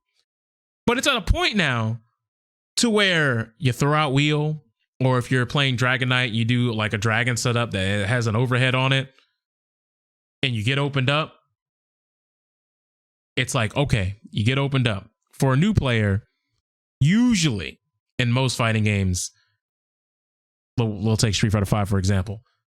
Someone gets a jump in on you, and unless they're playing something like Laura or Mika or, one of them crazy fast, mix-up characters, usually they get a little bit of your life, and then a little bit of your life. And then normally there's some sort of setup, and they get a little bit of your life. You look at Dragon Ball FighterZ, you kill a character, neutral gets reset on incoming clash. DNF Duel, if you don't know what the Crusader is about you're just fucked. That shit is just fucked. You don't know the Dragon Knight has a little air hover dash and hits you with that overhead? Scoops. Mm-hmm. And because you've made it so easy, even like regular run-of-the-mill players who usually wouldn't be able to do crazy setups like this are now going to have that in their disposal. You're not really going to be able to differentiate, well, what's a mediocre player compared to a really good player if like everyone's just doing the same basic setups, because it's also effective, because offense in this game is going to be really strong, but it's also really easy to do. Yep. Like a lot of other fighting games, there might be something that's crazy oppressive, but like it might be really hard to do. And I'm not saying because it's really hard to do, it shouldn't be in the game or anything like that. What I'm saying is usually you know that it's not going to be something that you see all the time. Because as we see with MK11, a lot of the gameplay looks really homogenous. Like if you're a Frost player and you were playing since launch, you're probably doing the same exact B&Bs that you did week 1 now. Because the characters don't have any sort of big time depth to them. There are some characters who might have that in MK11, but they are far and few between. And usually doesn't really amount to much in terms of difference on the damage differential or, you know, the advantage you get on knockdown and wake up. Like, you know, because let's be honest, Jackie is a character that literally circumvents the entire breakaway mechanic as a whole. So it doesn't even matter what you do in terms of that. And every Jackie combo is still the same shit. You know what's going to happen before it happens. And I feel like once you get, you know, like you can watch Marvel vs. Capcom, right? Mm-hmm. And any stray hit, you got to have a combo for. You got to be ready. And most of these other games that we're talking about, that's not necessarily a thing that you can do because like, oh, you hit with this stray normal. Oh, GG's. Yeah, you can't really, there's no follow-up to that. They just get to get back up, I guess. And I'm not saying that every fighting game needs to be the same. It needs to be homogenous. Once again, that's not what I'm saying. What I'm saying is when you take away the skill floor and ceiling and you squish them together, you never really get a chance to experience that growth as a player, which is what fighting games are all about. That's the point. I don't want to play a fighting game and the shit that I did week 1 is the optimal. Honestly, yeah. And I don't know. Because I will get bored. Because fighting games do not have enough of a gameplay loop and variation to it that will make most people want to keep coming back. That's really the problem with all these discussions. It's like people talk about like, oh, let's make it accessible for casuals to like come in and play the game, blah, blah, this and that. But whenever they try to do that, they forget that the game has to be fun. Like that's what's way more important for casuals, whether or not it's fun. Like at a low level, you know, it'll be easy for them to like hit buttons and then things happen. And it looks cool while they're doing that. Then they'll have fun when they like get better at the game, you know, as opposed to DNF Duel or something where they clip this. I want you to highlight this and make it a section, and you can make it its own video if you want. I'm talking to myself because I know I edit most of these, but the point is, y'all hear it loud and clear. You want a fighting game that is going to do gangbusters and will actually drive people to play the game? This is what you do. It could be any IP. You can pick one. Doesn't matter. Don't care. What you do is you take a formula that was given to you in like 2005 with Mortal Kombat Deception and Mortal Kombat Armageddon a few years later.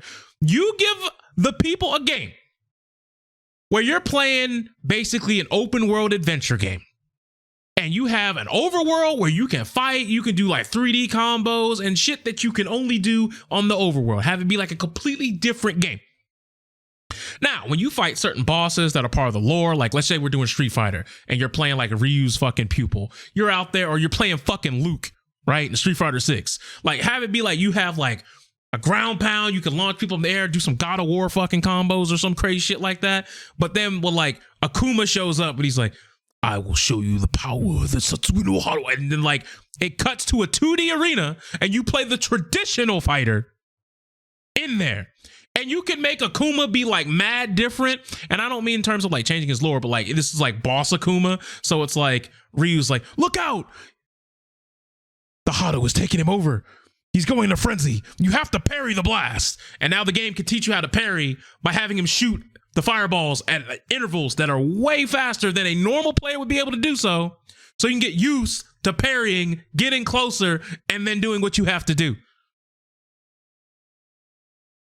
Or what was it? Street Fighter 5 has V-Shift now.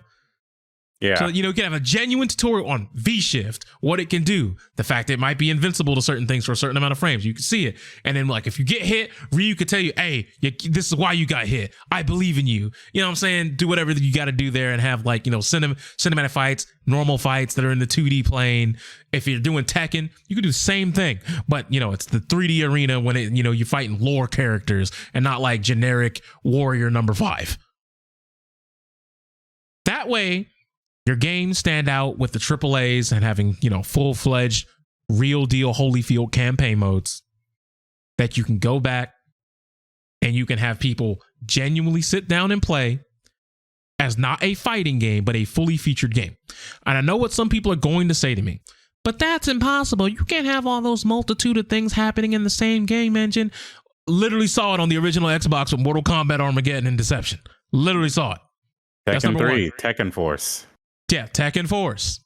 Oh, and did I forget to mention, not only did Armageddon bring you Overworld Combat, 3D fighting game. Now, don't get me wrong, 3D fighting was actually dog shit, but they got it there, which tells me you could do it. But they also have a kart racer in that fucking game. They have a puzzle fighter in that game. So don't tell me you can't do it. Virtua Fighter 5 in its entirety is shoved into a Yakuza game. Don't tell me you can't do it. I've seen it. So, like, my point is that will give plenty of different ways where if, like, let's say, for example, the game is offline. Like, let's just say, you don't have online right now, or you just want to sit back and just chill in the privacy of your own home. Your options aren't just get the computer's HP to 0. And that's all you have. There's a way to vary it up. There's ways that you can do different things. Because let's be honest, no matter how fun a game may be, if you're only doing the same tasks over and over again, you're going to get bored. You're going to move on. You're going to do different things. And I feel as though this is a great way to vary it up. Because let's face it, there's a reason why Mortal Kombat be selling all the time. While their story modes have fallen off, they're still kind of ahead of the field in terms of, introducing concepts into the genre. Now, some people saying that, maybe they need to be free to play. I'm not saying they got to be free to play. I'm just saying there's got to be something that brings us more. Like, I will happily pay $60 for a game like that. You tell me that the game's going to be free to play. Yeah, you do have that one Tekken game that you could look at, or the DOA free-to-play passes. But Killer Instinct showed you that the free-to-play model works just fine. Yep. So let's not act like it's impossible to work with. Killer Instinct shows you how you're supposed to do the free-to-play model. It's not necessarily this game is free-to-play only. It is this game is free-to-play, but you can spend money to have the equivalent of like a full, regular fighting game, character-wise, content-wise, etc. DOA did the same thing, but people were more focused on like the regular game, and the company was more focused on the DLC for the game. So but like Killer Instinct shows you that you don't make your free-to-play fighting game the game that's free. You make it the game that can be free, or you can pay to have the full experience. You could have had Street Fighter V be a free-to-play game, right? At launch. Yep. And all the shit that y'all got dragged for, people would let all that shit slide. Nah. All you got, they didn't let all that shit slide. Not all of it. The vast majority of the shit people were like, I'm talking about the big complaints, like, oh my God, why is this looking like this? Why is this looking like that? Like the graphical shit that people were talking about, they didn't let all that shit slide. Yeah, the graphical shit is like low on the list of complaints though, compared to like, oh, now, I'm talking about the casual gamer. Mode? Where's arcade mode? What do I do? Like, I guess I gotta go online. Like those say, oh, I gotta play survival mode to get colors. I mean, that's kind of cool. Damn, this hard. that was mostly it. But you could have had like, if you got the free to play version of the game, you just have Ken, Ryu, and then we'll give you like Rashid, Zangief, and like who do you want to give him? You want to give him Birdie or something like that? Chun-Li. Yeah, all right, Chun-Li. All right, we'll give you like 4 to 6 characters, right? and they'll always be there. And then we might give you one or two that are like on the rotation for like 2 or 3 days. Or we can have a 24-hour rotation. That way you're like, oh man, this character's sick. Then you got to buy them. Or you could just buy the $49.99, or if you really want to have $59.99 version, you can just buy the launch. Then you can have an $80 version of the game, which gives you the first season's worth of DLC. Then if you want to get the arcade edition characters years later, once again, you can add another $20 and you can have like a fucking battle pass with skins. Because like fighting games is so easy to do battle passes. Yep. Fighting games are almost made for, you can have a battle pass for a season that's just specific skins, cosmetic. It's a summer event. Everyone wants a bikini. Everybody wants to wear swim trunks. Everybody want to go to the beach.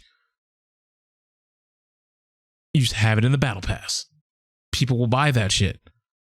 $9.99 battle pass, and all I got to do is play the game, and I get all the stuff in the battle pass, bro. People be on this game like crack. That's what Street Fighter V was supposed to be. That's how it was promoted to us, and then they were like, "Nah, but these are the premium costumes. You can't use fight money on those." Which, I mean, that's one thing if you want to not have fight money, but at least have a battle pass. Yeah, you only get 50 fight money for a match, and it's like 500,000 for a character. So you just gotta do 10,000 matches. You good? Just 10,000. You know, ain't nothing. Hey, just have a bot do it, because I think the game has like what 40 something characters now. Yeah, just about. Like it started with 16. And I want to say they have like 45 now. Does anyone have the number on hand? I'm just gonna say 40 plus. Fuck it. Yeah, 40 plus is, which means like, let's be honest, most games that come 46. out 46. Okay, so like at that point, you could have dropped a character or 2 or 3 a season for what, the 5-6 year lifespan the game has had? Because it came out 2016. Yeah, so 6 years. Yeah, they've been perfectly fine. And if you release characters, you know, every season, like 2 or 3 a pop, or hell, even 1 a pop if you really wanted to get down to it, characters would have came out more consistently than they did when they actually did it the way that they did it. And then you could have had a roadmap. You could have said that a character would be coming on this month, and people would have, you know, been fine with that. No one told you had to release 4 at a time. Because some of the packs, they released, you know, multiple at one time. Some, they had them separate and staggered. But I mean, you've always had this option available to you. But, you know, I guess I'm being Captain Hindsight in that regard. I mean, wait, what do you think? You think that they should have done it that way? Or how would you have done it? You run Capcom. How do you release Street Fighter V? Well, first off, I don't release Street Fighter V when they originally did. I say, sorry, guys, it's got to be in the oven a little bit longer, you know, whatever. And then give them like a demo. Give them like a legit demo that's like, hey, you guys can play with this for a while, you know, whatever. So that you let have us know something. what you think. Yeah, you know, like you know, they gave us the betas. Just give one of the betas as a demo that people can like break apart or whatever. And then you know, you watch from the shadows, and it's like, oh, I didn't even know we had that going on in our game. Oh, fix that. Write that down. Write that down. You know, like Infinite. What? Exactly. But yeah, I kind of like what they were doing, what they were gonna do with Marvel 3, where it was like every month was supposed to be 2 characters, or like every couple of months was supposed to be like 2 characters, like packs of 2 characters up until like a certain number of months go by, and then that's all the DLC. But you know, Marvel vs. Capcom 3 didn't get to do that because of the tsunami, so they scrapped that. They only released the like first 2 characters, and then everything else got like rolled over into what became Marvel vs. Capcom Ultimate, or Ultimate Marvel vs. Capcom 3. And honestly, that would have been like a good DLC structure. Either, you know, do the 2 characters a month, or release like 4 to 6 DLC characters. See what the consensus is. and then the rest of the characters you have planned, make a new version of the game that fixes all of the like major problems that people are complaining about, and then offer a free patch that can give as much as possible to the Ultra version, or just be like, here's a new upgraded version that's like $20 to $40 at best, plus shit ton of characters, you know, whatever, and then worry about DLC later, because you're making money off of this like new copy of the game or whatever. Street Fighter Five, it would have been better if it did something like that, as opposed to like all this weird like, here's the silhouettes, and it's like I don't know, we don't know when it's gonna come out. We'll tell you in like a couple of months. We'll give you like an announcement for we'll figure it when out. yeah, we'll give you an announcement for when the trailer's coming out, or you know, do what they did with Street Fighter 6. Here's a teaser. Anyways, in the summer we'll say something more about what the hell this is. Bye. No, worst case scenario, you'll figure it out when we do. Exactly. You'll figure it out when we do. Like, I think fighting game developers need to take more time with their games instead of like worrying about releasing the game as soon as possible. Because, like, look, if there's a Marvel 4 coming out, right? If I found out today that Marvel 4 has been developed for like the past like 3 years, and that they didn't say anything to anyone because there are too many like moving parts, and they didn't want to like get it out there and then like be forced to like release it at some point in time, because people are like, where is it? Where is Marvel versus Capcom 4? Where is Metroid Prime 4? I mean, Marvel versus Capcom 4. You know, like, you wouldn't want that. So it's better if they just like don't say anything for a while, or say, hey, we're working on something, as opposed to releasing like Street Fighter 5 that had no arcade mode, like only like survival and like online mode and training and shit like that. And then never addressing some of the more like minute, not minute, some of the other problems that weren't as big, like the amount of fight money that you get in regular matches, as opposed to this system that's like, hey, we have a shop in the game so that you can like buy characters and buy, you know, certain like knickknacks and things for the game and for your online like panel and shit. Here are all these things that you can buy with fight money, but you only get 50 fight money a match. So have fun playing this game for like 2 months straight before you can buy one character.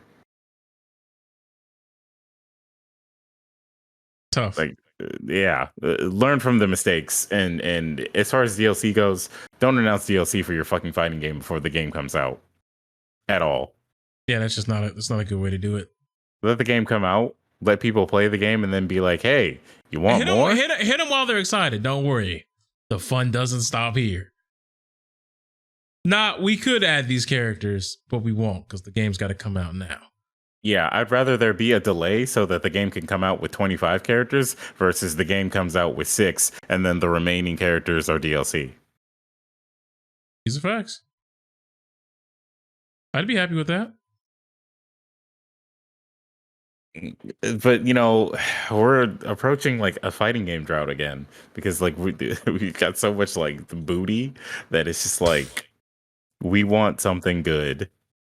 You know, like KOF is good, but KOF has its like problems, and it's got the DLC problem where, you know, so many characters are DLC. I realized the other day that Kim Kaplon is not in the game, so he's most likely going to be DLC. He's like a staple KOF character, and he's probably going to be DLC. That is kind of weird. But yeah. I mean, look at E Honda. Exactly. That's what I was about to say. It's like Street Fighter 5 with Honda and Blanca. Those are like staple characters. Honda, Blanca, Sagat, like all these characters that are like well known are literally DLC. You don't want to tell like casual fans, hey, you know that character that you like playing when in the older versions when you were a kid? Yeah, you got to pay like an extra $5 to get that one. But they're not going to want to buy the game. Standard before. I don't remember asking. Like, imagine if Scorpion or Sub-Zero were DLC. Exactly. $5 for Scorpion. Sorry. He's not a part of the story anymore. So, you know. I mean, people thought it was crazy when you had to unlock Zombie Liu Kang in Deadly Alliance. It's like, damn, we got to unlock Liu Kang? That's crazy. Unlockable characters are nice, but like the only thing that sucks is that it's bad for tournaments because then TOs have to like unlock the characters or like have a save file and shit like that. That ain't stopped the Smash community though. And they got like 60 of them motherfuckers. So I can't give, I know it's a downside, you know, for TOs, but let's be honest. It's not like Capcom is footing the bill.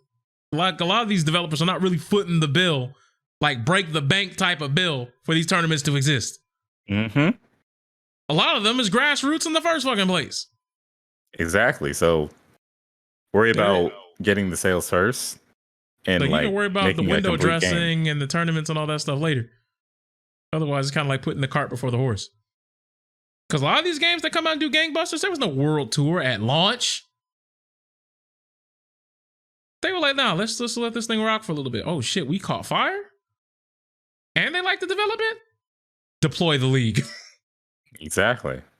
Esports is like kind of like corrupting the like marketing mindset for fighting games now because they're like, oh, we got to make it esports so that, you know, the kids will want to play it like they play Fortnite and whatnot. And it's like, no. I don't think you understand why Fortnite is god tier when it comes to like marketing to kids. But Fortnite is also rude. Like, you'll boot up the game. It's like, hey, you poor motherfucker. Why don't you have the battle pass right now? Do you not see what you can get with this battle pass? Doctor Strange is in the game. What's wrong with you? Don't you want to be Doctor Strange? It's like, damn, bro. Like, I just want to like play a little bit of free games with my friends. Yo, it's just Doctor Strange in the game. Does he do any of the hand gestures before he pumps you with the shotty? I think that has to be like a taunt or something. But like, he doesn't do like the hand gestures before he like shoots or anything like that. But like, he has like minute things like when he like his glider is like his spell, so he just like floats on the magic circle instead of actually like gliding and shit like that. All right. But goddamn, how we hit 2 hours already? I don't know. An hour 45. Goddamn. So I think it's time we go ahead and bring us home. Would you like to do the honors? Yeah. So as we've said before, it's all right if you're on Twitch, you see a Twitch streamer and, you know, you get a little bricked up. But it's about what you do with that, all right? Don't send them pictures don't take pictures of you jizzing on your phone or anything weird like that. Don't hold them hostage because you sent them money and they don't love you. Like, nah, man. Like, you watch respectably and you keep your weird, horny comments to yourself. And you know, just enjoy them for what they're providing to you, and do that with all content. You know, like, hey, you know, Johnny Depp is having a hard time with this trial with Amber Heard right now. Don't come up to him and be like, hey, Johnny, yeah, Jack Sparrow, huh? You know, don't be that guy. Don't have that kind of energy.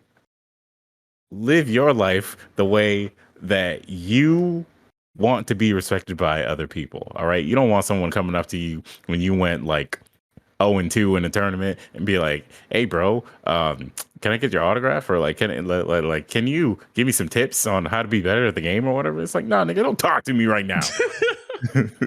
So, man, they just got eliminated from the tournament. You asked them that question. Exactly. Excuse me, sir. How can I get better? Sir, did you not just see me lose $10,000? Yeah, but I want to get better. So what? So you can take $10,000 from me? Respect your fellow man. Be nice to each other. Stop using money as like a way to like force people to you know, bend to your will. And again, be nice to each other. And money ain't gonna unlame you, as they say. The internet was a mistake, and fight your local post office. Don't fight the post office workers because, you know, they're just a part of the system. Fight the system that put this fucking shitty post office as like the place that's supposed to give you your mail and your packages and whatnot. No, they're not doing their jobs right, and we should hold them accountable. And remember, never put a desk in a mailbox.